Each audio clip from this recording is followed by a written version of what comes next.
ఇప్పుడు పాలు కల్తీ వల్ల ఇంత పరిస్థితి వచ్చింది.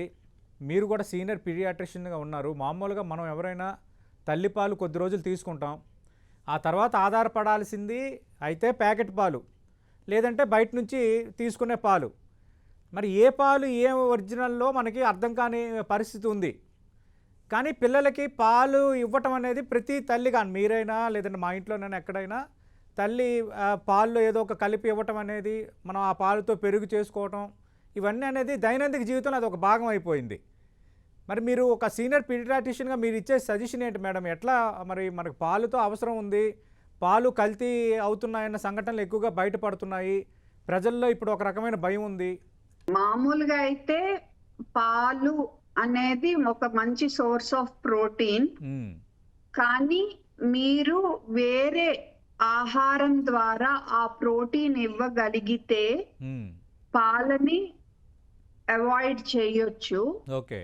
ఇంకో విషయం ఏంటంటే ఈ మధ్య నేను తెలుసుకుంది, నేను నిన్న ఒక రీల్ పెట్టాను. ఓహో.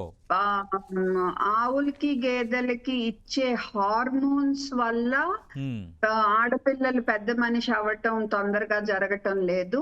వాటి ఆహారంలో ఉన్న పెస్టిసైడ్స్ వల్ల జరుగుతున్నాయి.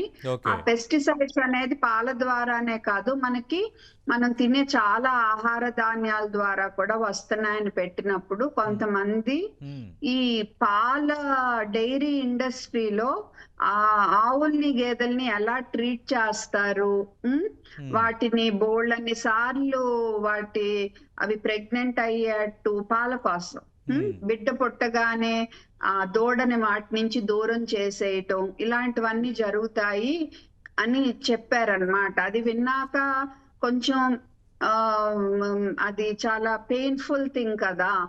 సో మనము పాలు ఇచ్చే ప్రోటీన్ వేరే ఫుడ్ ద్వారా ఇవ్వగలిగితే మన పిల్లలకి మేబీ అది ప్రిఫర్ చేయొచ్చేమో అనేది కూడా ఒక ఆలోచన నాకు. ఓకే. అంటే మేడం ఎలాంటి రూపంలో ఇవ్వచ్చు మేడం? పాలు కాకుండా పాలు వల్ల వచ్చే సోర్సెస్ కాల్షియం కానీ మీరు అన్నట్టుగా ప్రోటీన్ కానీ మిగతావన్నీ పిల్లలకు అందాలంటే ఆల్టర్నేటివ్ ఫుడ్ ఏంటి? ఇప్పుడు కాల్షియం అనేది మనకి చాలా వెజిటేరియన్ ఫుడ్స్ లో కూడా వస్తుంది. ఈవెన్ ఆకుకూరల నుంచి కూడా వస్తుంది, రాగి నుంచి వస్తుంది, బాదం నుంచి వస్తుంది. కాకపోతే మరి అఫోర్డబిలిటీ అవన్నీ కూడా చూసుకుని ప్లాన్ చేసుకోవాలి. ఇప్పుడు ప్రోటీన్ అంటారా, మనకి పప్పు అన్నం కలిపితే కంప్లీట్ ప్రోటీన్ అవుతుంది.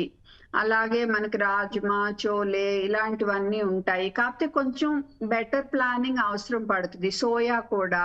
కాకపోతే సోయాతో సమస్య ఏంటంటే అది ఫైటో ఈస్ట్రోజన్, అంటే అది కూడా కొంత ఈస్ట్రోజన్ లాగా బిహేవ్ చేసి ఆడపిల్లల్లో తొందరగా పెద్ద మనిషి అయ్యే తత్వాన్ని పెంచొచ్చు అనేది కొంతమంది అంటున్నారు. ఇంకా సాలిడ్ ప్రూఫ్స్ వీటన్నిటికీ లేదు. సోయా ఆడపిల్లలు వాడటం శ్రేయస్కరం కాదా?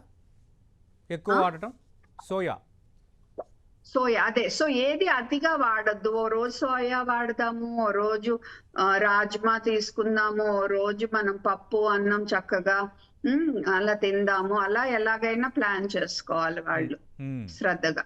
ఓకే మేడం, ఇప్పుడు ప్యాకెట్ పాలు వస్తున్నాయి, అంటే బయట నుంచి తీసుకునే పాలు కల్తీ అవుతున్నాయని అనుమానంతో మనం ప్యాకెట్ పాలు పిల్లలకి సరిపడా ప్రోటీన్ అయితే వెళ్ళాలి. కనీసం ఒక 1 to 1.2 gram per KG body weight. అంటే నా బిడ్డ 20 కిలోలు అంటే సుమారుగా ఒక 20 గ్రాముల నుంచి 25 గ్రాముల ప్రోటీన్ అన్ని ఫుడ్స్ లోది కలుపుకుంటే వెళ్ళాలి. ఓకే.